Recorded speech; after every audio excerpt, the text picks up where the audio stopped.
The stakes have never been higher. The competition has never been stronger. 42 drivers, 25 rounds. One will be crowned champion.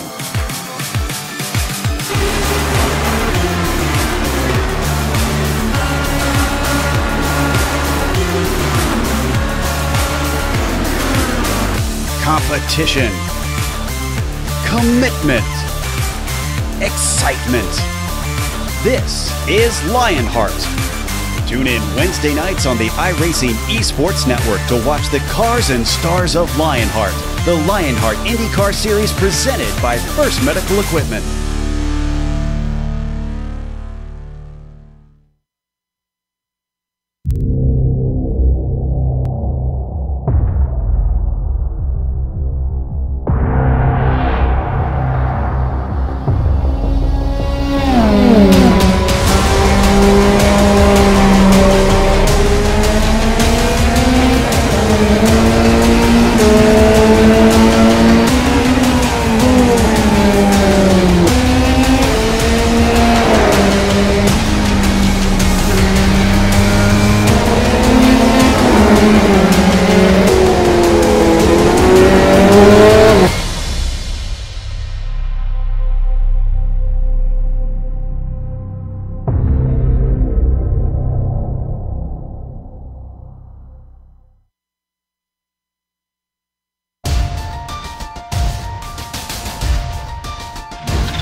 This is the original esport racing game.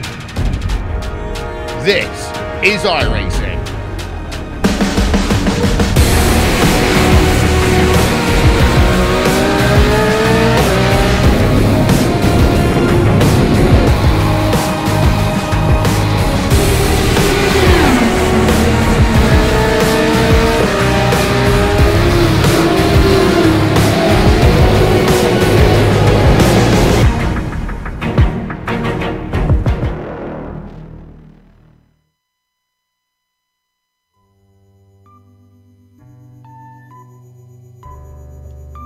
What better place for a championship showdown than the Circuit de Spa-Francorchamps? Hello race fans and welcome to Belgium for the final round of this season's Batteries Not Included Championship here on the Global Sim Racing channel and the iRacing Esports Network. Hi, I'm Samuel Ryman and alongside me in the booth once again is Johan van den Veld.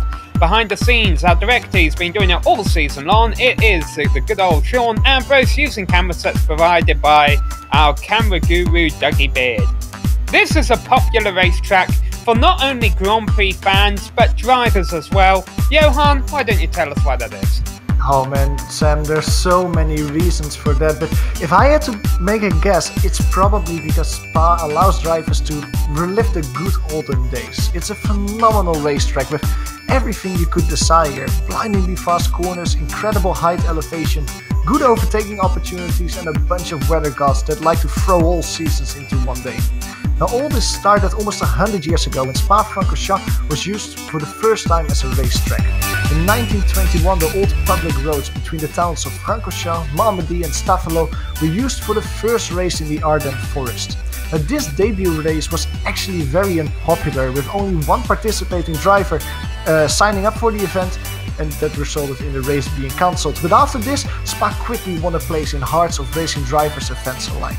Now, this old F1 track is no more, and currently Spa hosts a 7-kilometer layout.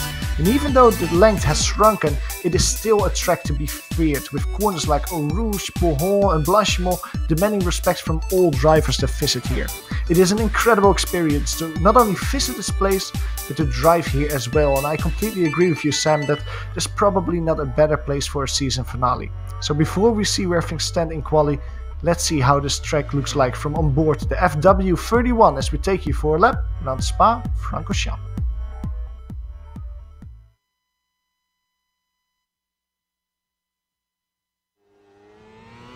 All right, we've got Clayton McLeod in the GSRC Williams, so let's do a lap around Spa. Coming down to La Source, this is usually a great place to pass, but when you come to it on the first lap, you really need your head on a swivel. It's so easy to clatter into another car and end your race before you even get through the first turn. From there, you'll plunge downhill into Eau Rouge.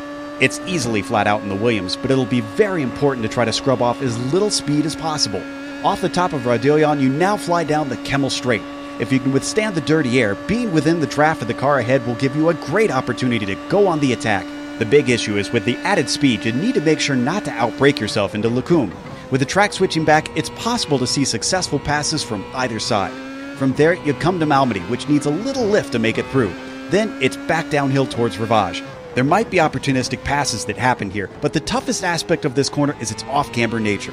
Cars will want to understeer badly. Immediately, you're thrown into no name and the valley opens up before you. You've got no time to take in the sights because up next is Pouhon. The incredible downforce of a modern F1 car means you're only lifting in the first half and then powering off the second part of the corner. Be careful not to straddle the curbs on the exit, and finally you're at the bottom of the hill. That brings us to Fagnes, where there is occasional passes, but it's tough to make it work. Switch sides again, and then you've got Stavelot. The first part of this turn is what matters because you don't lift until the second half. Getting a good run can make a huge difference in your lap or whether you can attack or defend on the car you're battling with. You're flat to the floor and straightening out the track along the backstretch, which eventually comes to Blanchimont. Stay in it and trust the downforce that comes with 190 mph speeds. Then slam on the brakes for the bus stop. The main thing you don't want to do here is crawl on top of those big red sausage curbs because they'll really upset the car. From off there, try to avoid wheel spin, and as you run towards the line, you've now hopefully finished a lap around Spa.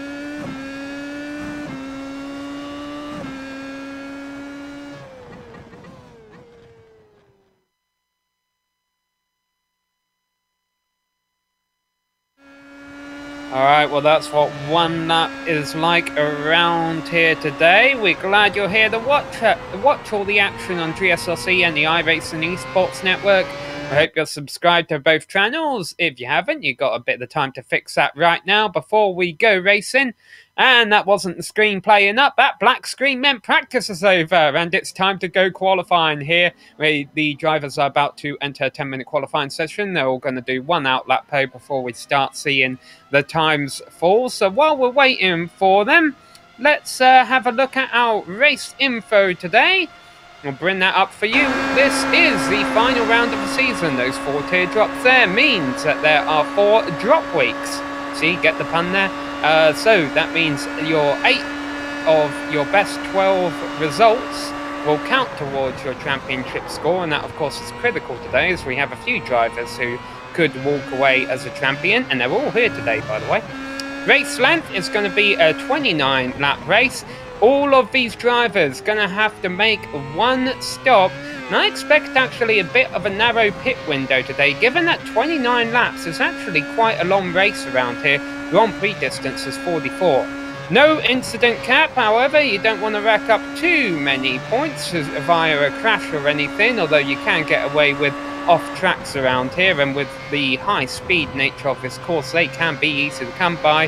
And the official iRacing points will be in effect, and what that means unfortunately is we won't be able to tell you the champion at the drop of the checkered flag, because iRacing, you know, the system has to calculate how many points each position is worth based on the turnout we have today and where everybody finishes, the strength of field, etc, etc. But Johan, let's take a look at what our point standings are as we enter today's finale. Yeah, the points are standing in such a way that there's 4 drivers that you have to keep an eye on. Unfortunately, we have Clayton McLeod is the leading one of that pair. He is leading the championship with 701 points. Now we have a little technical glitch, so we cannot show you the graphic, but oh, there it is.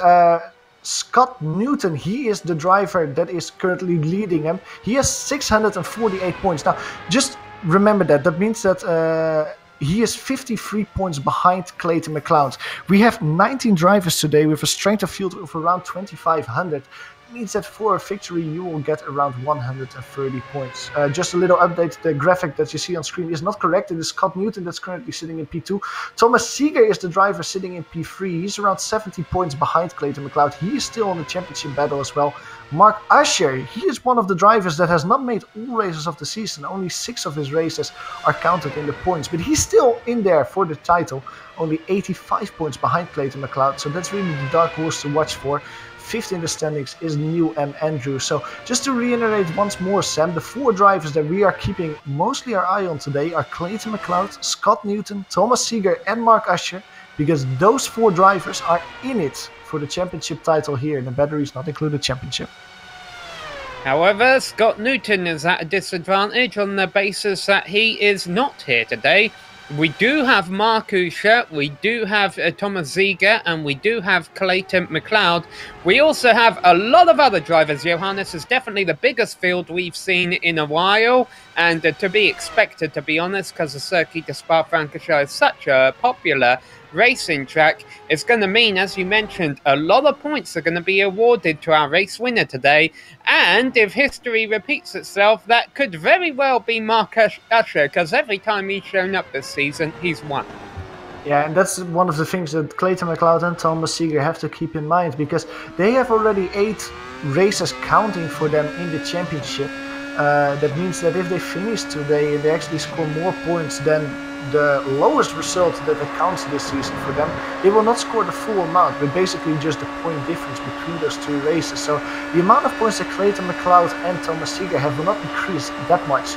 Mark Usher, however, he only has 6 of the 8 races counted, so his finishing position will count the full amount. So if he wins a race, he can suddenly shoot up 150 points, I imagine, in the point standings, and easily make him clear of Clayton McLeod in the standings. So it will really be quite tight in the championship standings as this race is over.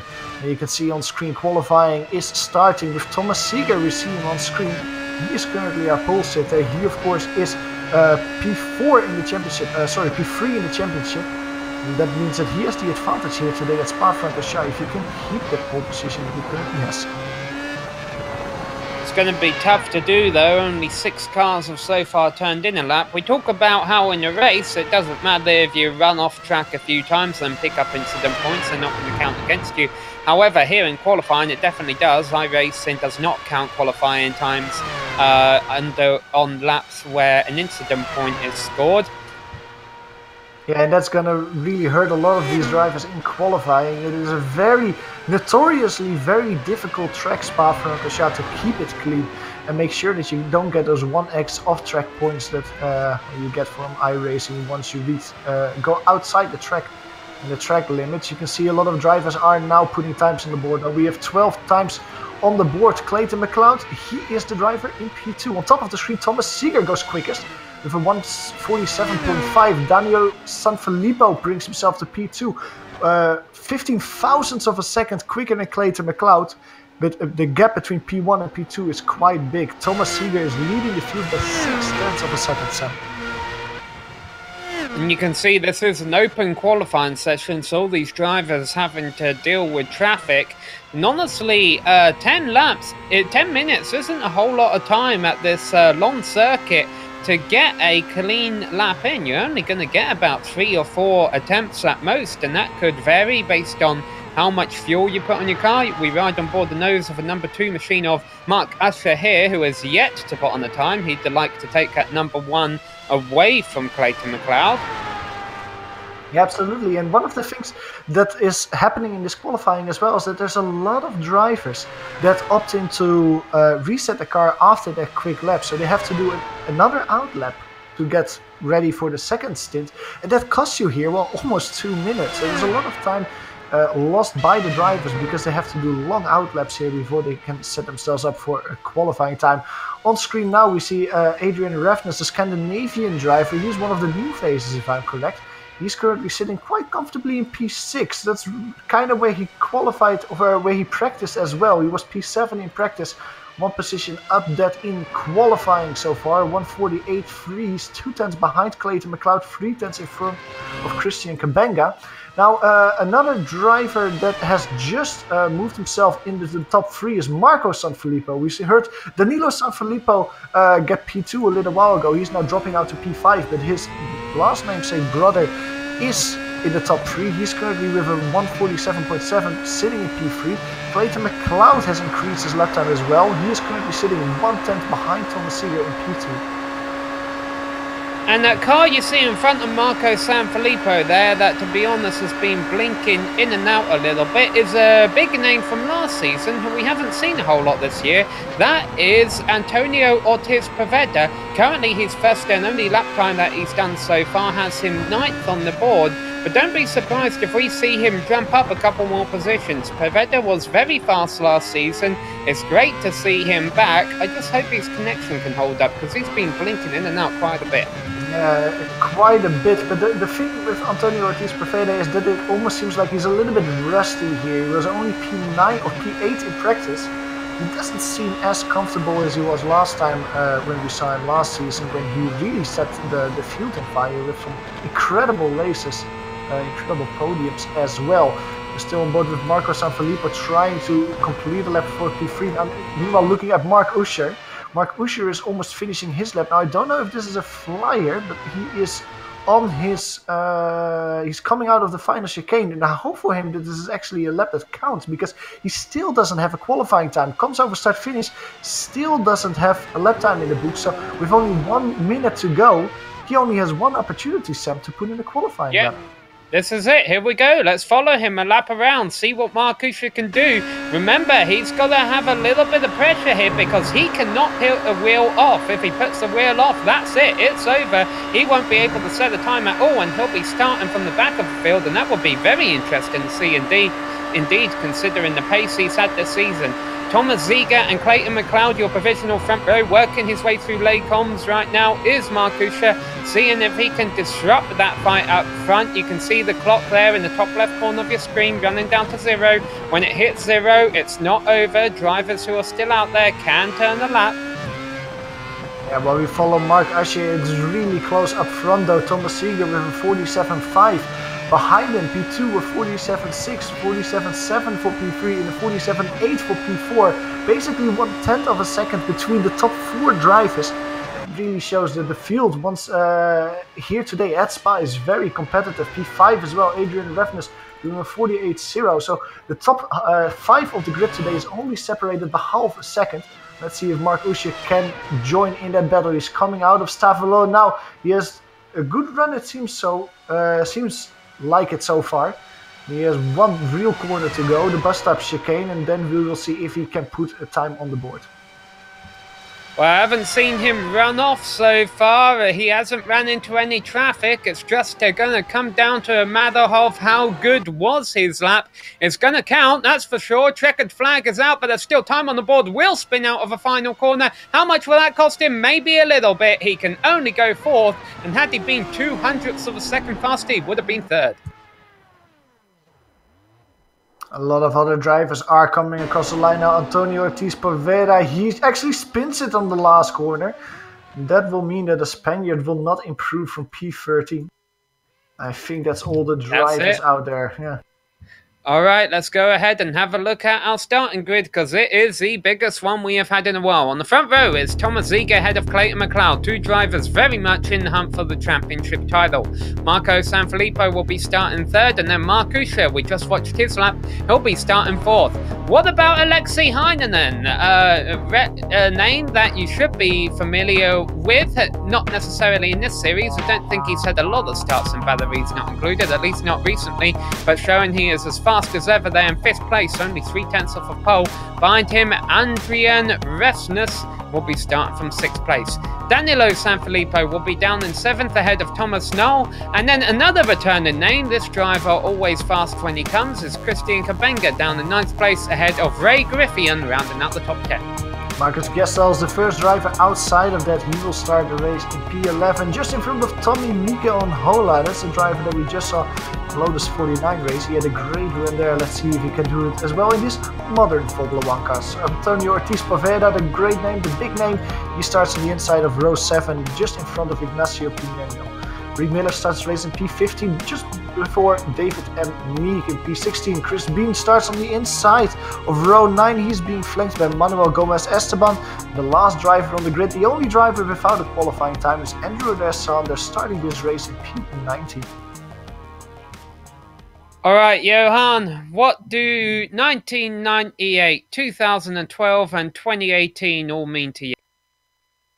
I would imagine those are all names or all dates where there were big starting crashes at Spa. That is correct. Oh, wow.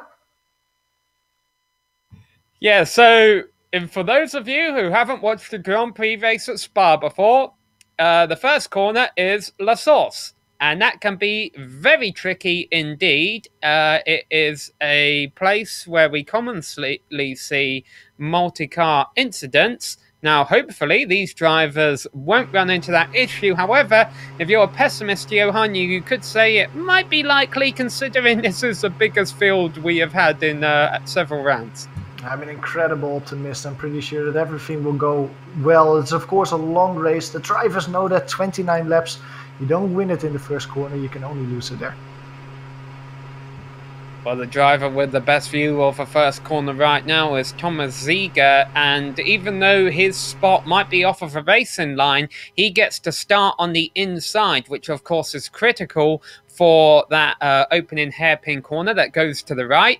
If they all survive that, they then get the long run down through Eau Rouge and Ray Delon, where you don't really want to be side by side, and then into Les Combes. And it is time to go racing here at the Circuit de Spa-Francorchamps for the last round of a batteries not included championship, as all of the cars are getting gridded up for this 29 lap race to finish up the season and determine a champion, with two of your biggest names there fighting for the crown, starting on the front row. Thomas Ziegler and Clayton McLeod, and Mark Usher starting from 4th place behind them. And Mark Usher looks to seem to be the driver they're all waiting on, maybe getting a couple of last-minute setup changes, making a last-minute strategy call. These drivers, sometimes they'll fuel their cars up a little bit heavier, go a bit longer in that first stint, or some of them might fuel their cars up a bit lighter and opt to be fast at the start of a race. But Usher, when he appears, he'll be the second car of the right hand of your screen. There he is. And that means, here we go. The lights are about to come on. And 29 laps of racing here from the Circuit de Spa-Francorchamps is about to begin. The lights are off and away they go. Ziegler leads them away. Another good launch. He gets sideways. He's losing multiple positions. They're 4 wide back here in the middle of the field. They're all going to have to try and find a way through. There's cars off on the outside. Oh, it is one of the Sanfilippo's spinning there. Christian Kabanga getting hit by several cars. Antonio Ortiz Poveda has a lot of damage. He is out of the race. Danilo Sanfilippo is very slow as well. Tommy Nico Hola was also one of the drivers with contact.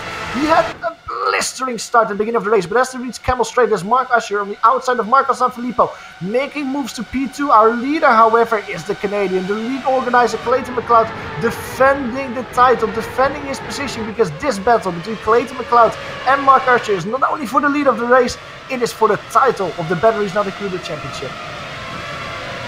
So, McLeod leads, Usher leads, Marco Sanfilippo, then 4th on back is all stacked up as well. Alexi Heinonen lost a spot at the start, but he's got it back. He's up to 4th now, leading Adrian Refsners as they work their way out of No Name and on down to Pujon. Got a passing opportunity taking place towards the back as Thomas Ziegler trying to rally his way back up through the field on the inside of Chris Bean. You'll see them at the back of your picture there, that Ziegler has made that pass stick. And he's got a long ways to go to try and make up positions. The championship might not be out of reach just yet. The car that you're suspending there was Ignacio Pineno. That was one of the drivers I just wanted to compliment a little bit for a great first lap. He went all the way from P14 to P6, now dropping Lexter. You can gain spots, a lot of spots easily sometimes, but it's a lot easier to lose them that way. Mark Usher already challenging Clayton McLeod for the lead of this race as they come to complete lap 1.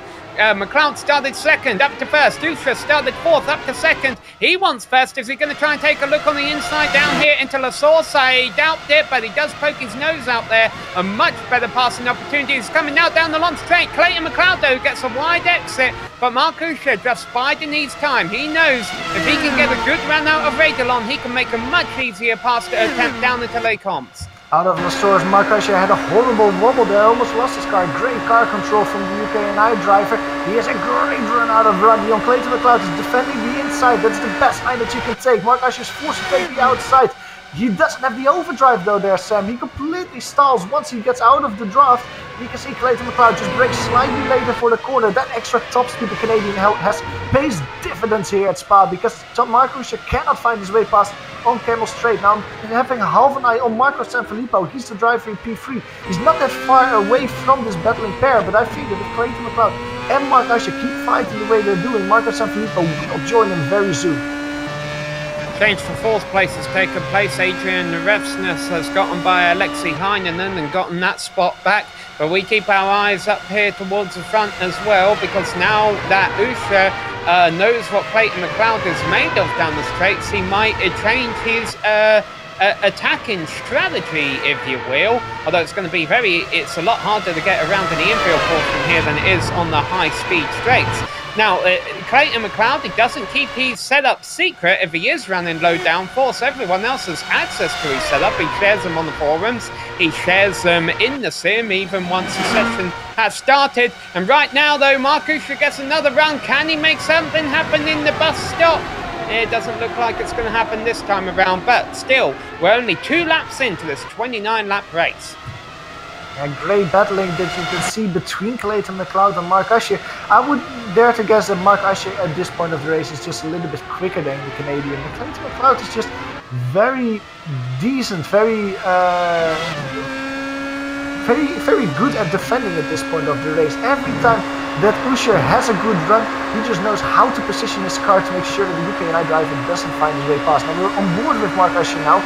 You can see they're swerving a little bit as they reach Camel Straight. Clayton McLeod once again is defending the inside. Mark Usher had a longer toe now, a little bit more overdrive. Once again, just under braking. Clayton McLeod is very strong. Breaks his way in front of Mark Usher. Stays in front of him right now. Marco Sanfilippo, I was wondering if these two are fighting. Maybe he can join them, but the Italian driver, even though the pair in front of him is fighting, he just cannot close down the gap. The gap between Sanfilippo and Mark Usher is still around 1 second. Does it seem like Marco Sanfilippo is quick enough to close down the gap and make it a free car battle? Good news for Marco is that Alexei Heinonen behind him is a little bit slower than him. The gap between him and Alexei stays the same. So keep an eye on our drivers up front here. Give you a quick report of some of the drivers who have fallen by the wayside. Christian Kambenga, Antonio Ortiz-Poveda are out, or at least in the garage right now, due to damage. David Meck was scheduled to start 16th in the race. However, he's reporting he had a force feedback issue that prevented him from starting this race. And Danilo Sanfilippo was just in the pits at the end of last lap with front wing damage. Now, once again, Mark Usher gets a nice run on Clayton McLeod down the straight, but they come into the bus stop. He can't do anything with it. And the number 1 car continues to lead around Spa as we've got a change for 4th again. Yeah, Adrian Revsness trying to make a move on Alexei Heinonen. This is great news for Marco Sanfilippo. Also for Marcus Gestel, the P6 driver. He can just close up to the pair in front of him. It's Alexei Heinonen on the inside of the Source hairpin, taking a slightly wider line. Not a good exit there for him. You can see that he immediately loses a lot of traction. Adrian Revsness put it side by side. Are we going to see 2 white in a rouge? We're going to see 2 white in a rouge. Adrian Revsness get that precision. What a courage from the new driver there to get it. Horrible run that means for Alexei Heinonen. And look at Marcus Gestel. So it's side by side for the lead again. Here we go. This is the best run Usher has had all race, and this time he's going to be able to do it. On the outside, the lake comes. New leader, Mark Usher. What can McLeod do with that? That's a really good point for you, because Clayton McLeod, he was just quick enough to keep Mark Usher behind him until this point of the race. Does he actually have the speed to stay with Mark Usher in the draft? You can go to a replay of that overtake, because I don't think we quite caught it. It would be nice to see how Mark Usher did that overtake on Clayton McLeod, because I mentioned it before, it's not only the overtake for the race, it's also the overtake for the championship lead. Yeah, he did it pretty much the same way he tried to do it the last couple of laps before. Just got a nice run, but Maybe the first 2 times he was working out things he could have done differently, you know, worked out how to time it just a little bit better, and that lap he finally got it down right, got the lead, and I can tell you right now when we go back to live action that he has already started building a gap over Clayton McLeod. So Marcus looking to complete a sweep this season of winning every race that he started in this year's Batteries Not Included Championship. Yeah, it almost seems like Mark Usher was just really strong on the brake and making a difference there. Let's go to P7 quickly. Thomas Knowles trying to make an overtake on Alexei Heinonen. Alexei started this lap in P4. He's now driving in P6 and almost losing that position to Thomas. Sorry, this is the battle for P5 between those drivers. Thomas Knowles has won a position on another driver that is... yeah, you're right, Johan. Adrian Revsnes was the driver we saw battling Heinonen up here. Something happened because Revsnes has fallen all the way back down to 10.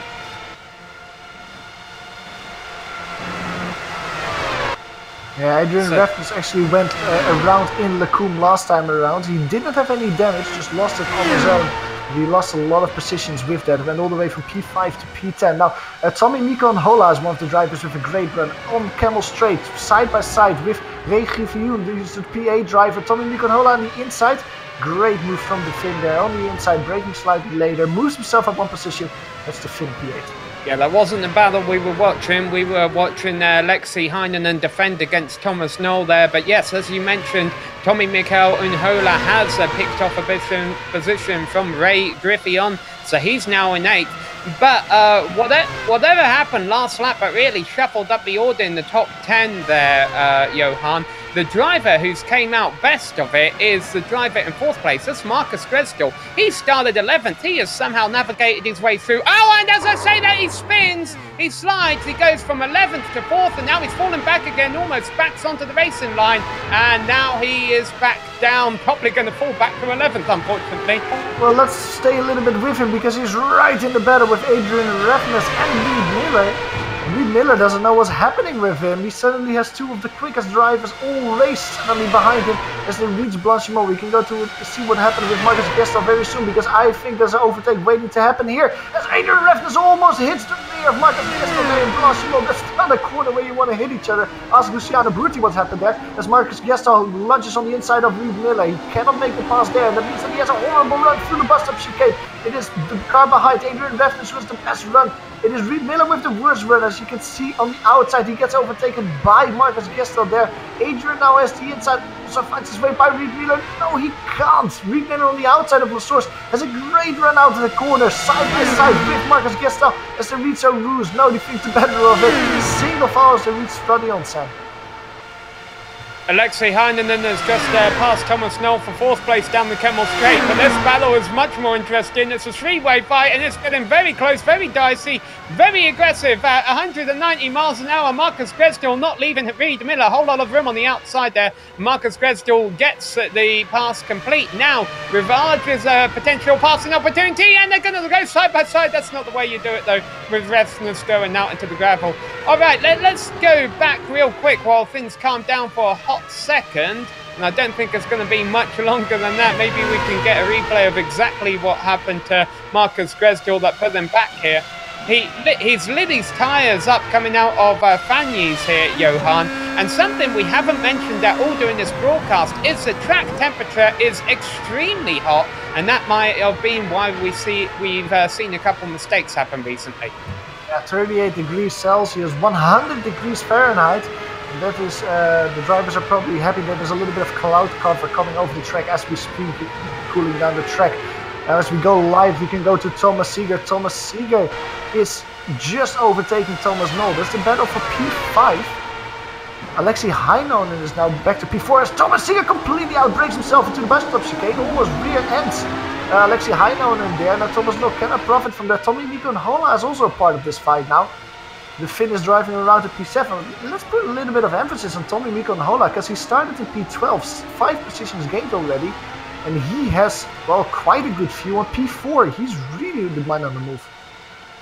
And let's not forget how quick Thomas Seeger is. He was our pole sitter. He's made his way back up to 5th after falling outside the top 10 early on. And Thomas Knoll, though, might push him back another spot because Ziga did not get through Radialon very well. And Knoll might just take 5th position back from him, entering Les Combs here. Let's see who's late on the brakes. It's not going to matter because no one's got the pass complete already. And Ziga will have to find a way by, while also at the same point defend from Unhola. One thing's for certain, though, Johan, this is not good for Ziga's championship chances. Absolutely not. He is looking with a jealous eye where Mark Usher and Clayton McLeod are driving, because they are battling for the championship, while Thomas Seeger is just, well, fighting for the scraps now just outside of the top 5. Thomas Knoll is still in front of him. That battling means that Alexei Heinonen in front of P4 can drive away a little bit. As they reach Pool Home, Thomas Seeger tries a little look on the outside, has to slump back in as they reach the P5 chicane. You can see behind him Tommy Miko and Hola. He's really following them. He's a bit in the popcorn position, just trying to see what the cars in front are doing, where he has more momentum and where he can try to make a move up the field.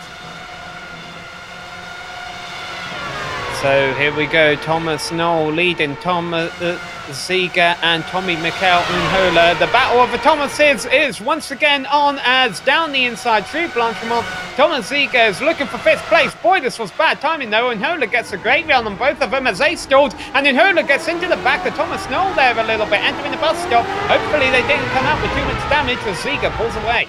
I think it will be a little bit of damage for Tommy Miko and Hola. I think that Thomas Knoll just made a very late move there back to the racing line. Tommy Miko and Hola did not expect that. He just braked his a little bit later to close down the gap to Thomas Seeger and just getting to the rear of Thomas Knoll. Both of them can continue, and it looks like Hola is the one with a good run now through Eau Rouge. You can see him closing down the gap to Thomas Knoll. Gets by side as they reach the entrance of Camel Straight, already past there. Look at the momentum that Hola has, because he also is in the draft of Thomas Seeger. He is too far away to close the gap to Seeger. It's another position for Hola back to P6 in this race. Let's see if Thomas and Hola can actually work together, close down the gap to Alexei Heinonen in front. Meanwhile, if we go to P2 for a second, Clayton McLeod, he is falling down from the battle with Mark Usher. Now, interestingly, Marco Sanfilippo, he is actually closing down the gap for P2. Last time around, he was 2/10 quicker than Clayton McLeod. And visually, Sam, it almost looks like Clayton McLeod has to look in his rearview mirrors a little bit more than he has opportunity to look to the car in front. Marco Sanfilippo seems to be the one driver so far who's had a quiet race, and I think he'd appreciate it if we didn't talk about him, and he was able to keep it that way because he started 3rd place. He's running 3rd place right now, and as you mentioned, not too far back from Clayton McLeod, and maybe he could end up battling him for 2nd. It's worth noting, by the way, we're only 6 or 7 laps away from the halfway point of this race, where we expect pit road to get very busy around the same time, because you're wide open for a lot of a lap around here, burning a lot of fuel. Absolutely, you can see that a lot of drivers are trying to stay in the draft a little bit now, saving maybe a little bit of fuel. Mark Usher, look at the top of the screen, he just put the quickest lap time of the race. There was a 1 minute 49.1. Just to put it in perspective, he was 2/10 of a second quicker than Clayton McLeod, 6/10 of a second quicker than Marco Sanfilippo. Mark Usher, you can see in front of him, he's a little bit in no man's land. He is reaching Lacombe as we speak. The first driver that he will lap in this race would be, if things will stand as they're currently standing, Danilo Sanfilippo. He is driving through Poolhome now after the very early pit stop that Danilo had to make. As we go to the battle for P9, Marcus Gesto and Adrian Refnes, we saw these two drivers that were running basically on the bottom end of the top 5 fall down after a few mistakes. They are now in the rear of the top 10, fighting for P9. Because Marcus Gesto slightly in front of Adrian Refnes. It looks like Adrian behind has a little bit more speed. Yeah, remember we saw both these two pass Reed Miller a little while ago. They pulled away 2 seconds from Reed Miller. They've got another 2 seconds until they catch their next victim, Ray Griffey, on the upper road, running in 8th place. Oh, big moment, hard into the wall! No, that is not the first time we've seen Marcus Gestel end his race like that, unfortunately, this season. We go to a replay of that. It really happens in Poolhome because he takes too much speed into the first part of the corner. You can see it here. Too much speed. He has to track out over the curbstones, comes back, unsettles the car, gets a tank slapper, saves it the first time, not the second time. Hard into the wall. There was nothing Marcus could do there. once the car started spinning away from him outside of the track. We come back to live action and we see this battle where Tom has been able to pull away a little bit, but Tom still fighting hard behind him. Looks like Tom's doing a bit better here than Tom here, Johan. It is almost a tongue twister, these three drivers against each other. Thomas, Tommy and Thomas. They are currently our P5 to P6 drivers. Now, I was wondering if they could close down the gap to Alexei Heino. And the short answer is, I don't think they can. The last time around, Alexei Heino with a 49.9. All these other drivers are a little bit slower. Thomas Noll is the driver who comes closest. He is actually coming very close to Tommy, Mikko and Hola. On the inside of Lakumi, brakes a little bit later. But on the inside he cannot make it stick. Tommy on the outside has more momentum, actually cuts him off a little bit. He's well front as to reach Brussels. So Tommy, Mikko and Hola remains in 6th for now. Still one of our biggest movers out there today after starting all the way back in 12th place. So with the moment we just saw happen to Marcus Dresdel, he joins the pits, which has been quite quiet honestly since the first lap. And we just had to spin Manuel Gomez Esteban, who is another driver who unfortunately I think may have had to make an unscheduled pit stop early on because he's quite far down the order and off the pace. He's just had to spin all on his own here in the bus stop. He probably just lit the tyres up on exit. He kept it off the wall though. Yeah, he kept it going again. Manuel's currently driving in P40. He just overtook Marcus Gestel, who is still sitting on the pits. Now he's being chased down by Danilo Sanfilippo. That's really the battle for P14, but they're quite a ways away of Chris Bean, who is driving around to P13. And let's go to P6, the battle that we just saw. Tommy and Thomas, Mikko and Hola and Thomas Noll, they are fighting for the P6 battle. Now there was another Thomas in the battle, Seeger. He is driving away because these two are fighting. He's currently around a second in front of Mikko and Hola. 1.5 seconds actually, trying to close down the gap that we were mentioning to Alexei Heino. He did a half a second last time around. You can see through Radion how good Mikko and Hola is. Thomas Noll cannot follow him. It almost looks like the draft is being broken here, Sam. Yeah, let's take a look at some of the intervals here because one stands out and that is the one between our two leaders. It looks like Clayton McLeod has responded a little bit to what you were worried about, Johan, that he was losing touch with Marcusha and Marco Sanfilippo was running him down. But McLeod has responded. He ate a few tenths out of Marcusha's lead last lap around and now has a couple of seconds over Marco. Yeah, this Clayton McLeod really finding consistency at this point of the race. The last 3 laps of him were a 49.3, a 49.3 and a 49.2. Very quick and very consistent. Now if you compare that with Mark Usher, he had a 49.1, quickest lap of the race, but then he drops down to a 49.3 and even a 49.5 last time. And let's see what Mark Usher actually does as he comes over the start-finish line this time around. He's currently in Blanchimont. He has a little bit of traffic in front of him. The car in front is Danilo Sanfilippo. He will be the first driver that will be lapped here today. He actually has a little half spin there, Danilo Sanfilippo, so that doesn't bother Mark Usher that much. This time around it is a 49.3 for Mark Usher. Can Clayton McLeod actually respond to that? He cannot, it's a 49.5. So the little piece of pace gain that Clayton McLeod seemed to have is falling off. Mark Usher is winning by 0.2 of a second this time. Yeah, Danilo Sanfilippo kind of pulled to the side after his half spin and let our top 3 go by, including Marco Sanfilippo in 3rd. And Danilo is going to be one of those drivers probably a little bit demotivated at this rate because he's had some good performances throughout the season. And already early on in this race, he's realising probably this is not going to be one of those, as we still have 13 cars out there on the lead lap. Danilo Sanfilippo a lap down, in the pits are out of the race. We've got Chris Bean, Marcus Dresdel, David Mack, Antonio Ortiz Pavetta and Christian Kapenga. Although I've got to admit, I don't really know what the story is on Chris Bean. Yeah, that is something that happened not too long ago. That was one of the drivers that actually was driving around. I think that he might have had a little moment of crash. Yeah, he had a spin basically around 2 minutes ago in Couhon. Basically the same as happened with Marcus Gestel, just spinning outside of the track, destroying his car. Let's actually go to a replay of that incident, because it was not entirely the same as Marcus Gestel. Now I take a second look at it. He lost it slightly differently, Sam. But the end result was all the same, just a hard crash into the outside barrier at Puchon. Let's see if we can pull up an angle on that here.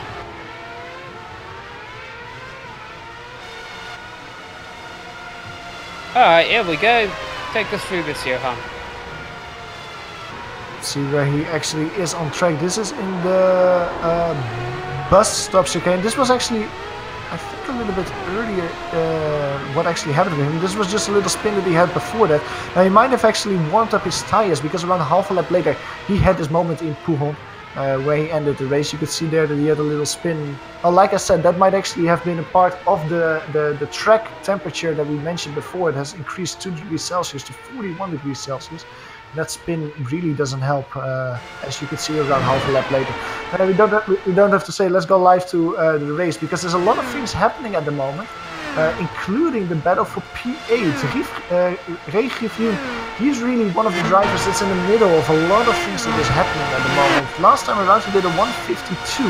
He did exactly the same lap time, doing thousandths of a second as Thomas Knoll in front of him. Now, the few laps before that, Ray is closing down to Thomas Knoll for P7, but at the same time, Adrian Revnes in P9 behind them is closing down the gap as well. So those 3 drivers, Knoll, Rivière and Revnes, are bunching up towards each other in the battle for P7.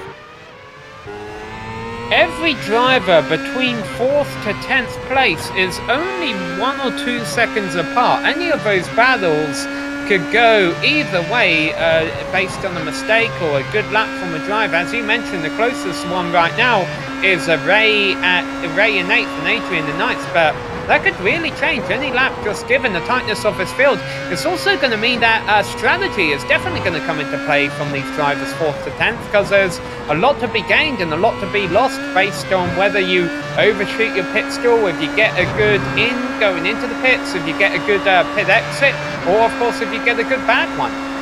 Absolutely, and also if the drivers are actually able to do a few extra laps with their fuel tank. We've seen that countless of times before in the season, that if you can just drive a few laps longer in your first stint, have a few more laps on a low fuel load, where you can just drive, well, obviously quicker than when you put a lot of fuel in to make it to the end of the race. That few laps can really make a difference, especially on a long track like Spa-Francorchamps. That can probably mean something like 2-3 seconds that you can win, but just staying out 2 or 3 laps longer than your rivals. That's one of the things that we have to keep an eye on. Obviously, it's lap 14 of a 29th lap race, and that means that pit window is basically open once we reach the halfway point of this race, around halfway this lap. So imagine that the first cars might come in the pits this time around. Now, I was mentioning Regivium closing down the gap to Thomas Knoll, but it's not really happening. Last time around he was 0.3 of a second slower. Meanwhile, Adrian Revnes, he is a lot quicker, 7 tenths quicker than Regivium in front of him. Those cars are less than a second apart from each other. Down to 13 cars left now. Danilo Sanfilippo has taken it to the garage. Manuel Gomez Esteban is our only driver off the lead lap right now. Still 12 cars out there racing around, as we mentioned, over half the field within striking range of each other. Also the case for the leaders, by the way. You can see the, well, okay, oh, 1 car way off the pace there actually is our lap down car, Manuel Gomez Esteban, it might be. Last lap at the line, Clayton McLeod was only about a second back on Mark Usher, but now Usher's responded and opened it back up to about 2 seconds. But definitely still keeping an eye on that interval between our top 2 drivers who have both stayed out this lap. Yeah, it's a little bit yo-yoing between those 2 lead drivers, how they're closing the gap and then extending it the next time around. The best battle is here between Regivium and Adrian Revnes as they reach the bus stop chicane. Well, now Adrian will be 100% into the position of making a move. Well, he won't be. Regivium is actually the first driver coming to the pits. No, he's not the first driver. Alexi Heinonen in front of him is also visiting his pit crew. So right as we reach the halfway mark of this race, we have 2 drivers coming in for the pit stop, and our P4 driver Alexi, that is really the big name coming into the pits. He is the first one that has to blink. This will help, of course, drivers like Thomas Seeger, Tommy Nico and Hola, who could just drive a little bit longer now on a low fuel load. Alexi Heinonen puts a few new tires under his car, refuels it, gets it going again. Same for Regivium, he's still standing still. A lot of fuel has to go into that orange car in the background. He gets going again. Both cars are coming out of the pits, and behind him was another car that I saw making pit stop. Now there's still Antonio Tispeveda and David Leak working repairs on their car, trying to see if they can continue driving the later parts of the race in the season finale. One thing you mentioned there, Johan, that stood out is the fact that this is definitely the goal for Thomas Ziegler now, is to put on some quick laps and try and take 4th place from Alexei Heinonen. Because to be honest, as we see a scrap going on down the Kemmel Straight here, there's no pass taking place. But to be honest, Thomas Ziegler is so far back of our top 3 drivers, Mark Usher, Clayton McLeod and Marco Sanfilippo. He's not going to catch those guys. The best he can really hope for right now is 4th place. And the way he's going to do that is to click off some quick times now, not take as much fuel as Alexei Heinonen when he does come into the pits, and try and leapfrog him that way. If not, he's going to have to find a way to get around him on track. Absolutely, and I think that Thomas Ziegler will still be a little bit angry with himself for everything that happened at the start. He of course was our pole sitter today, and a horrible run off the line, fell down outside of the top 10 because of that. And well, that has really bit him since then. Now we have a lot of big names making pit stops, including our leader, Mark Usher. You can see him now making his pit stop. He gets underway again. Let's actually see where Mark Usher comes out, relatively speaking, to all the other drivers. A little bit in no man's land. He's behind Tommy, Nico and Hola, and well in front of Marco Sanfilippo, who's all in no man's land. So that's actually a good scenario for both Mark and Marco, who can now just, well, get used to the heavy car, get used to those new tires without worrying that they have to fight with some drivers that are quite a bit slower than them. In the meantime, Tommy, Nico and Hola is trying to close down the gap to Thomas Ziegler. That's not a battle for P2, but of course both drivers still have to make a pit stop. And the first driver who still needs to make a pit stop is our race leader, Clayton McLeod. We'll see how fast he can run out there with no traffic in front of him, see if he can take the fight to Markusha on pit exit. A little battle shaping up is between Thomas Noel and Andrew Adair Sanders. Thomas Noel was one of the people making a pit stop as well, and is actually getting overtaken towards Le Coupe. That's horrible news for Thomas Noel, who's quite a bit quicker than Andrew Adair Sanders, but with the heavy fuel load, with those cold tires, he just lost position and now has to basically stay around half a lap behind that green and blue car. Ooh, no, that's quicker done than I would have expected. Andrew was making a little mistake there in Brussels, and that gives Thomas Noel the position back immediately. He will have lost a little bit of time though, and he's better with people like Ray Gouvrier in front of him. Alright, 2 of our biggest names in the championship currently leading this race. Still out there on track. Thomas Ziegler does not get a good pit entry at all. He ran through the green AstroTurf, and I think he jumped on the brakes. He either did it to try and get some grip or to make sure he didn't get a slowdown penalty. But I think that's going to cost him a little bit of time, and that could be critical in that battle he's having with Alexei Heinonen. You notice he's not completely off here, Johan, but it's still not the ideal pit entry. Absolutely, it's a very weird pit entry as we go to a replay of that. It's almost like he's indecisive. Do I want to pit now? Do I want to pit a lap later? And that means that he has a really awkward pit entry. And luckily for him, his run through the pits was very good. He came to a complete halt, braked on the right amount of time. So everything for Thomas Ziegler is good, but it seems like he has to stay still a long time. I'd actually have had a little penalty there because of his pit entry. Yeah, that looks like it's exactly what's happening. Yeah, look where he comes out, right behind Reed Miller and Andrew Adair Sanders, 2 drivers that are fighting. Let's actually look at this battle between Reed Miller and Andrew Adair Sanders, because it's a really cool battle between these 2 drivers. This is the battle for P10 in the race. Both drivers still have to make a pit stop. I think Reed Miller is having a great run there over Kemmel Straight from the draft of Andrew Adair Sanders, but look at that, like he's standing still. Doesn't have the momentum, brakes quite a bit later than Andrew. That's a textbook maneuver for Reed Miller, who gets that position. That's P10 in the race. I've got to admit, we've still got some drivers out there who haven't pitted yet. That's a lot further than what I thought they would have made up.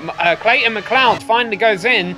Now, of course, this is the one we're going to want to watch. How close will he be to Markusha once this stop is said and done? As we're following Clayton McLeod, it is Mark Usher coming towards the bus stop chicane. Now he jumps on the brakes, while Clayton McLeod also almost gets on the brakes to stop for his pit crew. Mark Usher now starts driving on the start-finish line. Now, remember that the line that you take through the source is way lighter than Clayton McLeod has to take. Both basically pass each other. Once Clayton McLeod gets going again, Clayton McLeod has a foot length in front of him, but Mark Usher has more momentum now. He gets his way past, but Clayton McLeod isn't far behind. He actually will have a little bit of draft as they come towards Eau Rouge. This will really help the Canadian there. He has completely chewed down the gap there, Sam, towards the race leader. He has a good run though on cold tires in that heavy fueled car through Gradillon. He's closing now the gap as they reach towards the coupe. Mark Usher is defending the inside. Clayton McLeod has a little bit more momentum. He doesn't have enough momentum to keep it side by side. Basically nothing between them as they go through the Lacoon chicane. Well, Clayton McLeod did everything right to try and attempt an attack there on a great opportunity on Mark Usher. However, right now, Johan, I think he needs to back off a little bit. His tyres are still quite cold, and if he tries to get them up to temperature too quickly by outbraking himself or trying to drive in the air wake of Mark Usher, that could damage him. I know he might be hungry, he might want to make something stick here, but let's not forget, his tyres could be his advantage. His tyres could be what wins in this race, because they're about 3 or 4 laps newer than Mark Usher, and maybe if he can just hang where he is right now, a second back or so of Mark Usher, the race will start coming to him in about 8 or 7 laps as we enter the closing stages, and Mark Usher's tyres will be quite worn by that point. Absolutely, you're absolutely right, but it's such a tasty situation that Clayton McLeod is in, because he can just see the race lead. He can see probably the championship lead as well right in front of him. When you're that close to Mark Usher, you know that usually you're not going to get a lot of chances to actually pass him. So it is a very difficult situation Clayton McLeod is having now. Do you ease off, try to make a move later in the race, or do you use the track momentum that you have now? Try to get by him as soon as possible. Meanwhile, Tommy, Mikko and Hola is making his pit stop. He was our race leader. He's the last person to make his pit stop. He's falling down the order quite a bit. He's being passed by Alexi Heinonen, and that will be the driver that he's fighting with. It's a battle for P4. You can see them go side by side out of the pits. Yeah, this has actually worked out really well for him, Johan. This is the highest we have seen Tommy, Mikkel and Hola all race long, in 4th place just behind our top 3 in podium, and he's going to have the freshest tyres of all of them at the end here. So Tommy and Hola's played this very well. What a great race Tommy is having, all the way from P12 on the grid. He's now sitting at P4. Now he will have Alexi with slightly warmer tyres at a more on temperature, so he might have to fend off the Finn a little bit in a few laps time, but like you said, this is working out great for Tommy, Mikko and Hola. It was a very deserved top 5 position. Meanwhile, Reed Miller and Thomas Seeger are fighting side by side through Lacoon. Thomas Seeger takes a little look at the inside, cannot make it stick. Reed Miller is defending, but he has horrible racing lines because of that little move. Thomas Seeger has a great run out of Normandy. He has to reach Bruxelles. Again, he's on the inside. This is a very long 180-degree corner. Tracks out a little bit. Thomas Seeger still side by side as he reaches No Name corner on the outside. Seeger has more momentum. Now he makes it stick. Reed Miller cannot get the power down. Has to slump back in before they reach Puchon. Drops down 1 position to P10. That's actually the second time. Oh, Seeger goes over some bumps that I didn't know existed on the exit there. Puchon, he probably didn't know they existed either. Almost threw him off course, but he stays in 9th place. That's actually the second time he's got by Reed Miller this lap. He also made it happen at on the run down into Eau Rouge, coming out of La Source, and then that was actually Miller taking back the position that we caught then late on. So these two have really been going at it, but that's both going to cost them a bit of time to Thomas Knoll, who's up there in 8th. Knoll, another one of those drivers, unfortunately, I think has came out on the has lost positions during the round of pit stops. Something else to take note of. Mark Usher has really ran away from Clayton McLeod the last couple of laps. 2 seconds now between them. But that being said, I don't think that's over yet. McLeod still has that tyre advantage. Absolutely. We could just see on screen, by the way, Thomas Seeger completely outbraking himself into the bus stop chicane. Immediately allowing Reed Miller another opportunity as they reach Gradillon and Eau Rouge. Reed Miller will now have the draft. He has a good run through this set of corners. On to Camel Straight. Look at that, immediately on the outside. Who will have more momentum now because both Miller doesn't have a lot of draft that he can use. Thomas Seeger can now maybe use a little bit of draft. Now he actually stays on the inside trying to outbrake him. He goes back to the racing line. Once again, he has to let Reed Miller overtake him. And Thomas Seeger must be frustrated. He of course started on pole position, but now he's fighting all the way down the field for a P9 position. This is not how the DH driver imagined this race going, I imagine. Well, in the middle of the first stint, we were all having a laugh about the three Thomases running together. Well, now, Thomas Ziegler's the one who's came off worst of that. He's down in 10th, Thomas Knoll was in 8th, and Tommy Nhola's in 4th. This is exactly not where Thomas Ziegler thought he'd be running. We were expecting him to be running in 4th place, and to that point he probably would have done, because Alexei Heinonen hasn't actually came out on top through the pit cycle. He's down in 5th position behind Tommy Mikel Nhola. So, yeah, the second half of this race has definitely not unfolded well for the driver of the number 7 car. I will tell you this about Alexei Heinonen though, he is not too far behind Tommy Mikel Nhola for 4th, but let's see what happens for 9th place here, because these two have been going at it ham and toms the last couple of laps. Reed Miller stays in front, but like Thomas Seeger did last time around, he outbrakes himself into the bus stop chicane. It's a switching maneuver for Thomas Seeger. He now has the outside line going to a source. That's not really the place where you want to be on this set of corners. It's very difficult to make overtake there. He brakes very late, trying to take more momentum. But he can take the momentum if he goes off the track there to do it. Reed Miller has a better run. You can see him now, he's in front, but maybe Thomas Seeger anticipated it, because he will have a nice amount of draft through Eau Rouge, through Radion, up the hill. A lot of meters that you gain in a quick amount of time. A lot of draft here, a lot of overdrive. He's 308 kilometers an hour. Reed Miller doesn't even reach the 300 kilometers an hour. You can see on the outside, Thomas Seeger just drives past him like there's no car in front of him. He gets back to the P9 position, and now he has the whole infield track, the whole infield section of Spa-Francorchamps to create a gap to Reed Miller and finally, once and for all, break the draft here. These two cars qualified 1st and 15th. He did not expect them to be having a battle that's been raging on about 3 laps now. This has been quite something to watch, and I don't think a battle either of those two anticipated. And even though it looks like now Thomas Ziegler's finally came out on top of it, Reed Miller's had a good race. He started 15th, he's running 10th even after he's running behind Thomas Ziegler. Absolutely, and Reed Miller is, well, I think we've mentioned it quite a few times before this season. Reed Miller is one of those drivers that usually doesn't have the pace to really mix himself with the top drivers, but he has a lot of consistency. He doesn't make a lot of mistakes. And once again, you can see it that he just keeps it clean, and with doing that, he overtakes the likes of people, Danilo Sanfilippo, Christian Cabenga, Antonio Tispafeda, all drivers that started the race in front of him. All positions that he has gained so far, but just not making any mistakes in the race.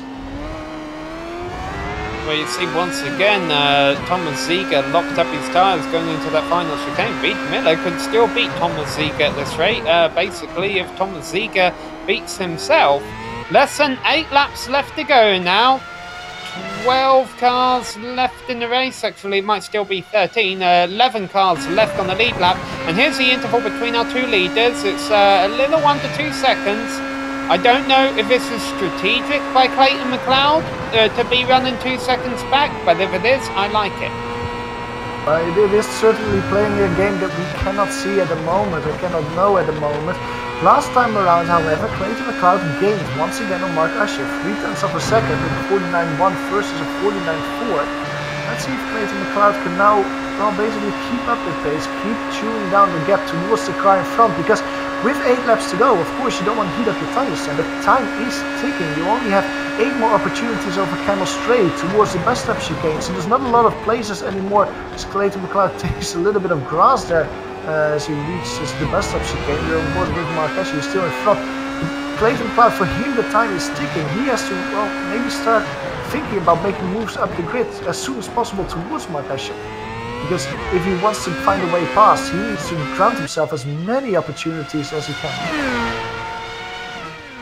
The great news about the Circuit de Spa-Francorchamps circuit, as I like to say, every corner is a passing opportunity here on the final lap at the least. I wanted to go back and check how many cars we still have left running. It's 12. Manuel Gomez Esteban is running a lap down. However, I believe Andrew Adair Saunders has called it a day, so he's our latest retirement. 11 cars out there on the lead lap, all within 50 seconds of another, by the way, which is saying something considering how deep we are into this race. That we've had a rather close field today, and we've definitely seen the results of that with a lot of battles out there today, and I think some still to go, including, of course, our battle for the lead. 4th and 5th place only running a couple of seconds apart, and then 6th back to 10th or so are only 3 seconds apart car to car. So a mistake out of any of those guys and something could definitely still shake up in the order. But as it stands right now, the closest cars on track are our 2 leaders, and with 6 laps left to go when they come to the line, Clayton McLeod is going to start running out of opportunities here, Johan. But as we mentioned, 6 laps around here, a lot of miles still. And how bad are they going to wear the tyres for our race leaders, considering if we take a look at the weather, the track temperature is still quite high, 105 degrees Fahrenheit. And Johan, that is how many Celsius? That is around 41 degrees Celsius for the Europeans there. So you can basically see that once we looked at the temperature earlier in the race, the temperature has increased a little bit more. Now, in the meantime, Clayton McLeod, you can see visually from on board there, from the rear wing of Mark Usher, is just closing down the gap. Why? Because he is setting quickest lap time after quickest lap time. He's the only driver out there actually driving 148.7 last time around, 4/10 quicker than Mark Usher. You can see Mark Usher actually starting to take different racing lines on Camel Straight, maybe trying to break the draft a little bit to the Canadian behind him. The gap between these 2 drivers has dropped to under a second. 9/10 of a second is only between the 2. Clayton McLeod has a mission, Sam. He is really cutting down the deficit quickly now. Yes, he is. You can definitely tell how close these 2 are as they work their way out of No Name and down towards Pujon. One last time, well, not one last time, we've still got a few more rounds to go, and I believe that's Manuel Gomez Esteban ahead of him. He's been quite good today at pulling out of a way for lead cars and not interfering with it. Hopefully he'll be able to let both of them by here and keep that gap right around 1.5 seconds, because whether you're an Usher fan or a McLeod fan, it definitely is exciting seeing that both of these drivers, 2 of the biggest names in the series, running so close with just 5 laps left to go in the championship finale. A little bit of a hairy situation there for both drivers, trying to find a way past Manuel. Clayton McLeod had the worst of it. He had to go off track on the exit of Staffelo to avoid the Spaniard in front of him. But he managed to do so and got by him in the end. Now the gap between these 2 drivers as they reach start-finish line, it is, let's see how it goes, 9/10 of a second. Basically the same as it was earlier last lap as they reached Lacombe. But now Clayton McLeod on this rundown towards Eau Rouge over Camel Straight will have a little bit of draft, and I wouldn't be surprised if the deficit will be only around half a second once you reach the Lacombe corners. I was trying to do a bit of meteorology while you were talking there, Johan, because I noticed we've had a strong easterly wind all race, and trying to work out where on the track that would that would make a difference. And the answer, to be honest, is Blanchimont. An easterly wind won't really affect the drivers going down the Kemmel Straight. However, it will be and I'll double check now whether it was going against or with the drivers, but it will be affecting things down Blanchimont, and that could enable Clayton McLeod to get much better runs going on down into the bus stop, because he won't have to fight that wind as much.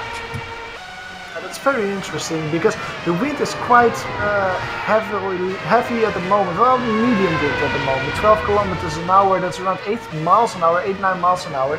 So if you are the car in front, Mark Usher, you'll certainly feel that, especially if the car behind you doesn't have to worry about the wind, and you can just really basically enjoy a double draft with the kind of wind. Where they're going right now, there's a headwind. And they get out of that headwind when they take this left-hander kink here. So what that means is Mark Usher is having to face that well, medium headwind you call it, before they get to that left hand leading them down towards the bus stop. Clayton McLeod, if he gets close towards Marcus in the closing stages, he'll be able to get his strongest runs at that point on the circuit.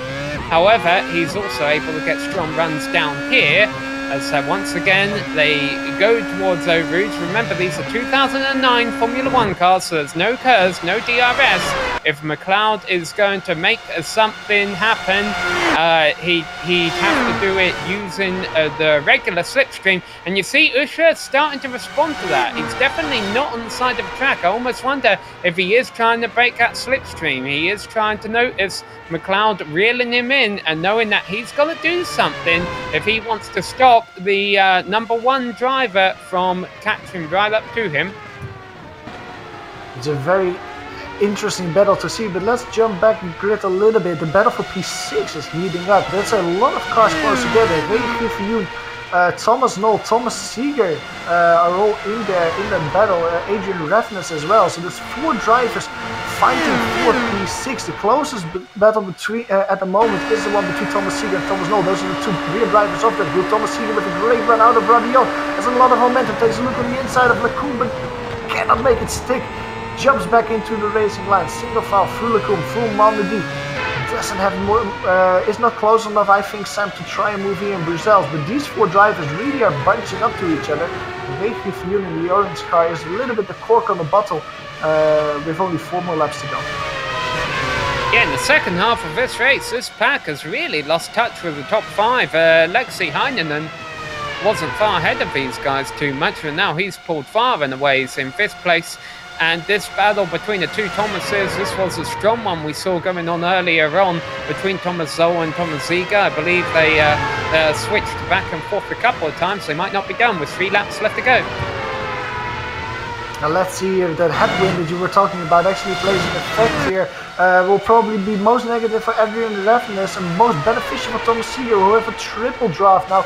And both cars in front, and of course not having to suffer that headwind. But you can see Thomas Knoll, he is having a great run through these corners, through Blanchimont, right on the gearbox, on the outside, on the run out towards the bus of chicane. It is Adrian braking a little bit later, overshooting the corner, forcing Thomas Knoll. Heavy crash for Thomas Seeger. Our championship contestant gets punted off the grid, the track by Adrian there. I wouldn't be surprised. I wouldn't be surprised if he has a lot of damage. He also beats it there.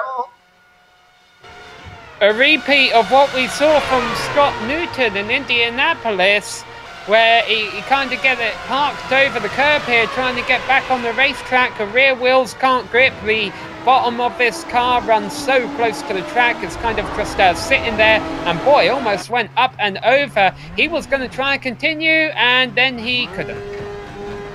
I want to clear the conscience of Adrian a little bit. He did not do that on purpose. He of course overshot the bus stop chicane, but he lost control of the car and actually slid on the inside of Thomas Seeger as they actually have contact. Adrian Raffness and Thomas Knoll, both of them into the wall. It was Thomas Knoll getting very loose on the run out of Malmedy, hitting the rear wheel of Adrian Raffness, who would have, actually a little bit of miscommunication there as Thomas Knoll gets on the way again. Adrian Raffness is blocking his path. Scandinavian tries to get going again. Let's go to a replay of that incident, because that actually happened while these 2 were fighting. It was Thomas Knoll in front here, making overtake in Lacoum, but through Malmedy he gets a little wiggle, and once the tank slapper hits, he just hits Adrian Raffness, who cannot save his car. Both of them spin around, and it's Adrian Raffness probably with the least amount of damage. He can continue. Thomas Knoll, I would be surprised if he can continue driving as quickly as he did, because that contact with the wall was quite hard. So we just had 3 drivers racing 7th, 8th and 9th, all battling for position, and they've all fallen pretty much by the wayside. Who was the driver in 10th place who gained 3 spots out of all of that? Any guesses? Place your bets. It was Reed Miller. Unsurprisingly, I would add to that statement, Reed Miller all the way up to 7th place, the Canadian driver. He is, I think together with Tommy Mikko and Hola, the hard charger today. Tommy Mikko and Hola isn't quite safe, however. Let's go to him quite quickly, the Finn, because that's the Finnish battle starting to heat up. 4P4, it's him, Mikko and Hola, and Alexi Heinonen. Last time around it was Tommy slightly increasing the gap by 0.2 of a second, but these 2 drivers slowly but surely are bunching up towards each other, and with 2 more laps to go, 1.5 lap basically for both these drivers. Tommy really has to focus if he wants to bring home the P4 position. But right now, maybe let's focus a little bit on the leaders, because Clayton McLeod and Mark Usher are still very close together. 1.1 seconds between them, basically with 1.2, 1.3 laps to go, Sam. Yeah, unfortunately, I don't think Clayton McLeod could have been saving anything until this late. He is a little bit far back. We're going to have 1 lap left to go. He would have to get a massive run out of La Source to make anything happen. I have a feeling other than that, Mark Usher should be able to cover off his attacks. But I'll tell you what a whale of a race from Clayton McLeod. And now I know Mark Usher didn't get the best qualifying, starting down there in 4th place, but this is really one of the closest races we've seen up front all race long. I know a few races ago we had Neil Andrews finish very close to Mark Usher at the finish line. I think that was at Motegi, but that was due to pit strategy, where Andrews just went really deep into the first run, and that allowed him to have a much quicker car than anybody else at the end of the race. Today, Clayton McLeod, yeah, he's kind of utilised a similar strategy, but really a lot of McLeod's performance today has been based off of pace. This is one of the strongest runs we've seen him have all season long. Unfortunately, it might not end up turning out in his favour, because Mark Usher is still holding about 5 to 10 car lengths over him as they work their way through No Name. Only half a lap left to go from now, and when it would have to take, I believe, a bobble from Mark Usher to throw this win away, and we haven't seen one out of him all race long. As a matter of fact, Usher extending his lead as they come up into Fanyes. Now, of course, Clayton McLeod will have that advantage that we've been mentioning in the last few laps, where Mark Usher is about to go off into a headwind here into the run down towards Blanchimont. And maybe Clayton McLeod will be able to eat up into that gap a little bit as they approach 190 miles an hour. The final time this season they'll be able to hit those speeds, but it's not enough. Usher is too far ahead, and I don't know if it's going to make him champion or not. Hopefully we'll get that clarified very shortly here on GSRC and the iRacing Esports Network. But one thing's for sure, once again, he's going to go flag to flag. But well, from 4th on the grid, Mark Usher is going to win here today at Spa. Great run from him. Now in the meantime, Marco Sanfilippo will finish in 3rd position, but let's maybe move 1 position further back, because there's actually a battle still happening on Marco Sanfilippo coming out of the last corner now, getting P3. Tommy Mikonhola, well, it was a lot closer on the infield than it actually is at the moment. He's fending off Alexei Heinonen to the best of his capabilities. What a great run from Mikonhola, winning 8 positions today here at Spa, finishing in P4. Ray Griffithon, probably the only driver today who had a quiet race, although I'm sure if he comes to talk to us, he'll tell us we missed a couple of battles. There were so many out there to count. He goes from 10th to 6th to cross the line in that nice orange car. That always makes me a fan of you. Reed Miller, what a race. Absolutely. Well done, Reed Miller, 7th. And it makes me very happy to see Reed Miller finish on such a strong note, winning 8 positions in the progress as well. 7th overall. Thomas Knoll, he had some problems, of course. Good for him that he could still finish the race after the heavy contact that he had a few laps ago. 8th position for him, just in front of Ignacio Pinheiro. That's one of the drivers that we didn't mention a lot. Coming home P9 in the end. Adrian Refsnes, he's coming through the bus stop chicane now. The Scandinavian driver had a lot of problems at the end. Brings home a battered car in P10. And I think that is all the drivers here on the lead lap, Sam. Alright, well, we're going to try and take a quick break. We're going to take a quick break here on GSRC and iRacing Esports Network. We're not going to try to do that. We know how to do that. What we are going to try and do is do some math and find out exactly who your title winner is here once all the iRacing official points tally in. So don't go away. We'll be right back.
Hello and welcome back to the Circuit de Spa-Francorchamps, and here you get a replay of the start. Man, even drama going on at the back of the field down the Kemmel Straight there on the opening lap.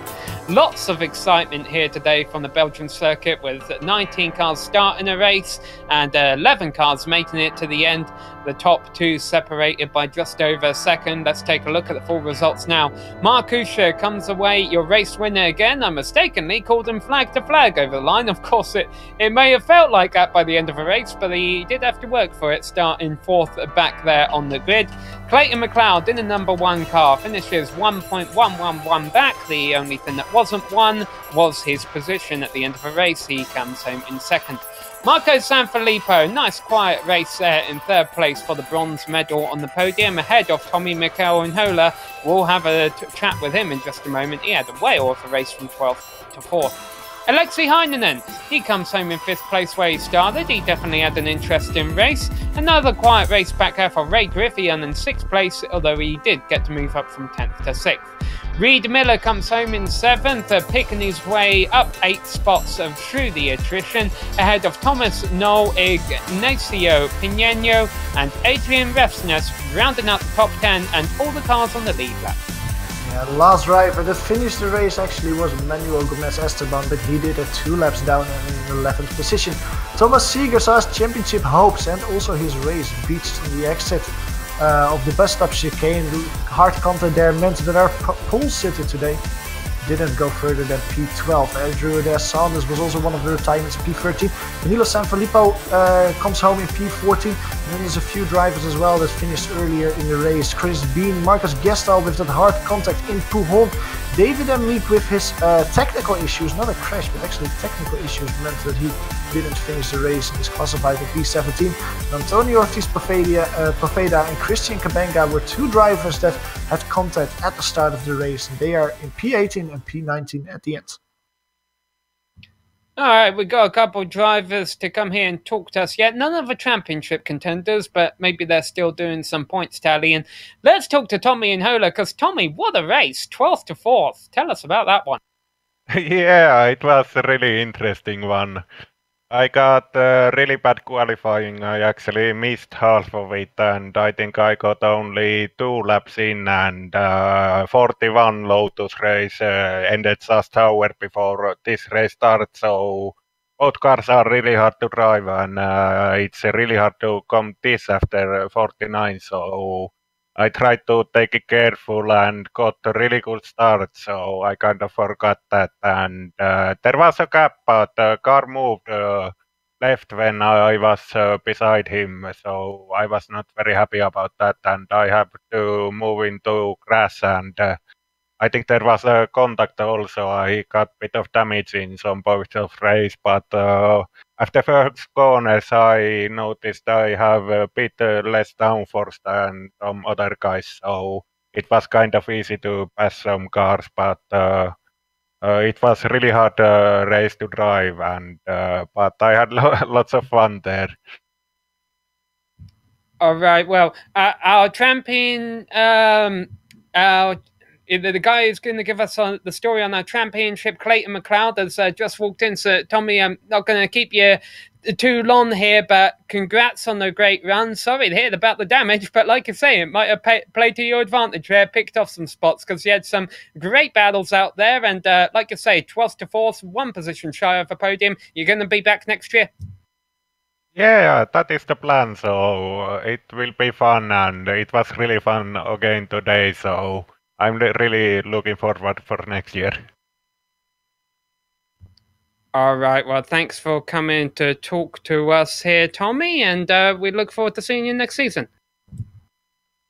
All right. I'm wondering, we got Reed Miller here. All right. We're going to stall for just a moment here. Okay. So, Johan, you've called up with Reed Miller. Yeah, Reed Miller, welcome to the booth. Now, just a quick update. Reed Miller, with everything that happened in today's race, you actually finished this championship in 5th position. That's a great result for you in the championship. Also, this race here at Spa. First of all, this race, Spa, you started in P15. You fought your way up all the way to P7. That's a great result. How was the race from your perspective? I had an absolutely fabulous race. They were super fun. It's 5th place in the championship. That's awesome. That's really what I was targeting this whole year. So, I've just been showing up, trying to race the best I can. It's super fun. This race was good. Yeah, I started in the back, and it was a pretty clean start. Everyone, I think, gave a lot of space, which is really good. And the race really developed, and yeah, I was running full speed all out this race. It's really great. It almost seems at some points in the race that the people that were in front of you were just dropping like flies by the wayside. How did it feel for you? Because you seem to almost gain like 1 place every few laps because someone crashed in front of you. Yeah, it's always a risk with these cars, right? Because you have to give space with everyone, and mistakes can be made. So you definitely know that you can pick up places that way. I don't really focus too much on that. I'm just keeping the pace. That's what I'm focused on. Well, keeping the pace certainly gives you a lot in the end. You finished P5 in this championship, beating Neil Andrews in the final race by 1 position. How are you feeling with that? Was this going into the season your goal? Finish top 5 on the championship? Had you other goals? Are you satisfied with how this championship ended? Yeah, that's fabulous. Really, well, I really wanted to make sure I was in top 10. I like having my name on the scoreboard, so it always makes me feel good to get the top 5, right? So yeah, I'm super happy. Absolutely. Well, you surely will be on the scoreboard next season once we review what happened this season, and you will be very happy, I imagine, with your name in the top 5. Congratulations, Reed Miller, with that accomplishment, and also with your great race here at Spa-Francorchamps. All right, just want to say thanks to all the guys at Dirty Torque Racing, and thanks for everyone watching. Bye, guys. Very good. It was Reed Miller, our P7 finisher here at Spa-Francorchamps, but now it's time for the main course. Our final interviewee of this championship, Clayton McLeod, our winner, the Batteries Not Included championship, and he's talking with Sam. Yeah, we're getting the numbers in here, Clayton. Everything's tallied up. Are we correct here in announcing you've won this championship by 1 point over Markusha? Yeah, that's about as close as it gets. Well, congratulations, because as we mentioned, we don't know who the champion is at the line. You probably didn't know who the champion was at the line. You were probably disappointed, I've got to imagine, when you finished the race. You couldn't run down Mark there at the end. I thought for sure that if Mark showed up and he was going to win the race, and if he did that I was probably going to be pushed down to second for the season. But I'm surprised that there's just 1 point difference there. Yeah, and a quick note to our audience, because they've been waiting for us to announce these points for a few minutes. It was Markusha second, Scott Newton third, Thomas Ziegler dropping all the way down to fourth in the points after his not great race today. And Clayton, you had a fantastic race. As we mentioned, you weren't able to get the win, but I mean, you were within a second or two of Markusha all race long, and that's got to be an accomplishment in itself, because there's been some races this year that he's just seemed out of reach. Well, yeah, I was surprised that I was keeping up with him. I actually kind of made a judgment call at the beginning of the race here. Just after I finished qualifying, I didn't gear for the draft. I kept my qualifying gears, just hoping that I would keep some solo pace up, not kind of wanting to count on drafting somebody. And I think that's the only reason I did as well as I did. Well, it definitely paid off. Now, to my understanding, Batteries Not Included is going to be back next season. What do our viewers have to look forward to for that season? You've been in talks with the drivers. We're going to see all you guys back here. Well, yeah, in a manner of speaking, iRacing has put the McLaren in the closet for now, and the Williams is coming back official. So we're still going to go ahead with broadcasting as usual, but it's going to be an official series now, so people will have a chance for some other time slots as well. All right, well, we'll be very interested in seeing what changes that brings to the season. And Clayton, we'd just like to thank you and, well, congratulate you, obviously, for taking home the championship. Thank you as well for putting on this season, because we know it takes a lot of work behind the scenes, and we've seen some great races out here this year. And I've got to be honest, this has probably been one of the best 19-car field here today. There were battles throughout the field all race long. It's been fun to watch. Oh, that's good to hear. Yeah, I barely even had a chance to look at my relative. I was just concentrating so hard. But yeah, thanks for all your hard work over the season, and look forward to the next.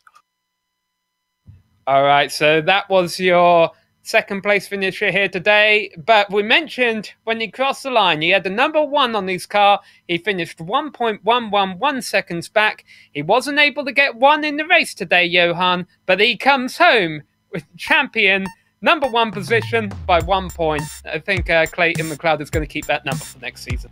I imagine so. And he only won once this race, or this season, but winning once is in the end enough to win the championship as well. And, well, I think that Clayton McLeod will surely put that number 1 on his car again next season. That really is a lucky number for him. All right, so we will be back in 2 weeks for next season's series opener from the Circuit of the Americas. And once again, we would like to thank Clayton McLeod, as well as the iRacing Esports Network, and all of our drivers, all of the people who come here this week and make this happen, for putting this championship on. Talking about those iRacing Esports Network guys, be sure to subscribe to those guys. There's plenty of great races going on all week long. NASCAR, Formula One, as well as some Spec Racer series. You name it, the iRacing Esports Network has got it. All right, we would also like to thank all of the companies that provide the software and hardware for our broadcasts, and we are about to get those listed on the screen to you, as well as our music providers, Eric Ekholm and June Lalonde. They provide us with the music that you get to hear all season long, so see the screen for how to get a hold of more of their great work. Thanks to the team today and all season: Sean Ambrose, Johan van den Velde, Dougie Beard, myself is Samuel Ryman. We've also had plenty of other members here of GSRC come in and help us throughout the season, so we appreciate what they've done. If you'd like to find out more about GSRC, you can visit us at globalsimracingchannel.com. We're also on Twitter at GSR Channel, and be sure to give us a like on Facebook and check us out on Instagram at GSRC_gram. All our live streams also go to Facebook, so you can always watch there if you're not already. All of the upcoming races for our other series are listed on screen, so be sure to check those out, mark them down in your calendar, and don't miss another second of exciting racing action. But until next time, race clean, race hard, and we'll see you on the track.